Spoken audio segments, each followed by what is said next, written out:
Hey Yukis, glad to have you back on my channel.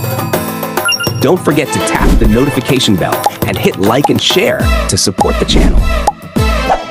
Subscribe to my YouTube vlogs, Yuki's Fam.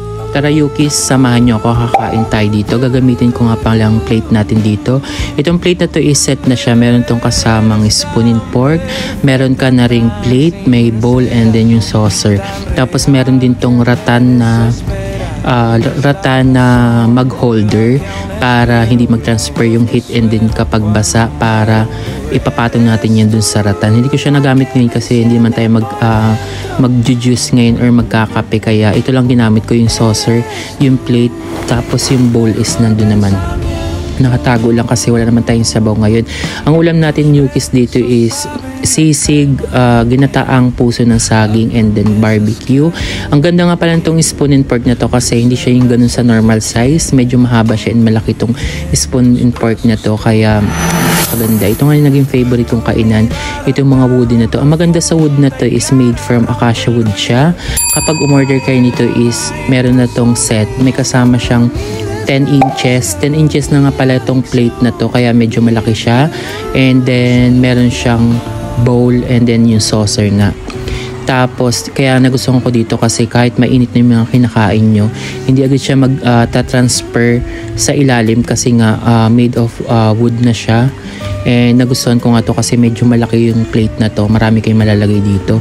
Ito yung sample ng kanilang saucer, yung kanilang sausawa na wooden, gamit din siya sa wood, yung ating saucer to. Mas gusto ko talaga ngayon, mas prefer ko ngayon is mga wooden na yung mga kakainan ko kasi mas healthy, parang mas healthy kapag mga ganito ang gamit nyo. Tsaka bukod dyan, mas madali siyang hugasan. And kung mapapansin nyo naman sa TikTok, maraming kumakain sa mga wooden spoon and fork, maraming sa mga plate. Mas gusto nila sa mga wood na.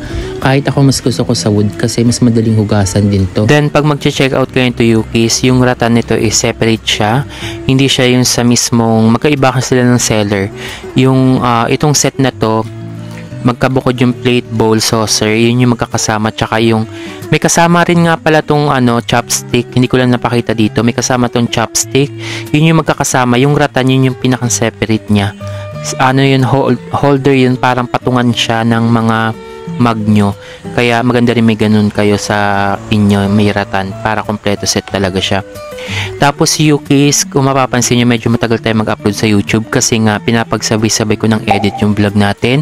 Then may napili na tayo dito, for head siya, 4 na ulo tayo mabibigyan dito sa ating pa-Gcash. Wow. Kaya abangan nyo ang mga latest vlog natin Yukis kasi rekta ko yung i-upload sa YouTube. And then kung mapapansin nyo naman, bihira ako mag-post sa mga vlog dito sa YouTube kasi mga thumbnail lang yan. Yan yung mismong bungad lang ng YouTube natin. Hindi ako masyadong nag-upload na ngayon ng mahaba dito sa kay Meta. Sa YouTube na ako nagdadirect na mahabang vlog natin. And kung mapapansin nyo, pahaba ng pahaba mga vlog natin kasi mas gusto ko yung mahabang vlog. Kaya para madali tayo maka-hit dito sa ating mga YouTube channel. Kasi pag mag-YouTube kayo, may hinihit kayo dyan ng mga watch hour. Kaya mas maganda, mas mahaba ang mga video, mga long video talaga dito. Ayun lang Yuki, sobrang sarap nga dito ng ating mga pagkain. Barbecue, ang ulam natin barbecue, ginataang puso ng saging, and then yung sisig, sobrang sarap. Kaya naman kung bago ka pa lang sa aking YouTube channel, don't forget to subscribe and click the notification below para lagi kang updated sa mga bago kong vlog. And then Yukis, may vlog din pala ako, gamit ko dun yung lutuan natin na pressure cooker from Dripor. Doon ako ang niluto ko doon is bulalo. Nagbulalo ako doon Yukis. Ay, hindi pala bulalo, nilagang baboy. Nilagang baboy pala yung niluto ko doon kasi nga tinasting natin yung ating pressure cooker, Dripor.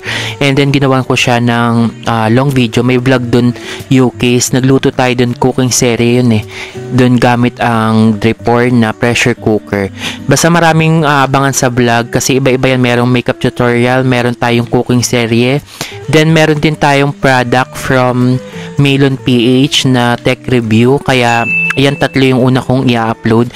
Bali, ang ginagawa ko kasi is pinapagsabay-sabay ko na ngayon yung editing. Kasi ang mahirap nito is yung sa editing natin. Kaya mas gusto ko dire-diretso na ang voice over natin para isang voice over na lang tayo, hindi may paulit-ulit. Kaya Ayun lang Yukis, tapos andun sa unang video ko dun is meron na tayong new intro. Kung mapapansin nyo is naka-private na siya ngayon, tapos yun kasi yung magiging intro na natin ngayong 2025. Naka 1 year na pala ako dito sa YouTube channel, and gustong gusto ko talaga mag-vlog dito kasi kung mapapansin nyo, ang dami na natin na vlog pala. Hindi ko rin nakalain na magagawa akong mag-vlog ng ganyan, sobrang dami na.